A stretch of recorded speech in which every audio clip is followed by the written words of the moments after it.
പക്ഷെ അതിന്റെ അവസ്ഥ എന്ന് പറയുന്നത് വളരെ ദയനീയമായിരുന്നു. ആകെ എല്ലും ദൂരമായിട്ട് ഏകദേശം ഒരാഴ്ചക്ക് മുകളിലായി അതിന്റെ തലയിൽ ഈ ഒരു കുപ്പി കുടുങ്ങിയിട്ട് പോകുന്നുണ്ട്. ഈ സാധനം ഉള്ളിലുണ്ടാവോ? ഇറങ്ങി നോക്ക്.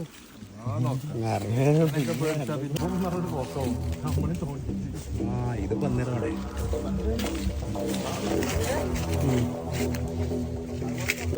എവിടെയാണ് അതിന്റെ ഉള്ളിൽ കിടക്കണ്ടല്ലേ? ഇന്ന് രാവിലെ ഏകദേശം ഒരു 10 മണിയൊക്കെ ആയപ്പോഴാണ് നമ്മുടെ സുനിക്കയുടെ വീടിൻ്റെ ബാക്കിൽ തലയിൽ കുപ്പി കുടുങ്ങിയ, അതായത് ഈ മിഠായി ഒക്കെ വെക്കുന്ന അതുപോലത്തെ ഒരു കുപ്പി തലയുടെ ഉള്ളിൽ കുടുങ്ങിപ്പോയ ഒരു നായയെ കണ്ടെത്തിയത്. ഒറ്റനോട്ടത്തിൽ അതിനെ കണ്ടിട്ട് വേണമെന്നുണ്ടെങ്കിൽ ഞങ്ങൾക്ക് ഒഴിവാക്കാമായിരുന്നു. പക്ഷെ അതിൻ്റെ അവസ്ഥ എന്ന് പറയുന്നത് വളരെ ദയനീയമായിരുന്നു. ആകെ എല്ലും ദൂരമായിട്ട് ഏകദേശം ഒരാഴ്ചക്ക് മുകളിലായി അതിൻ്റെ തലയിൽ ഈ ഒരു കുപ്പി കുടുങ്ങിയിട്ട് പോകുന്നുണ്ട്. അവസ്ഥ വളരെ ദാരുണമായിരുന്നു.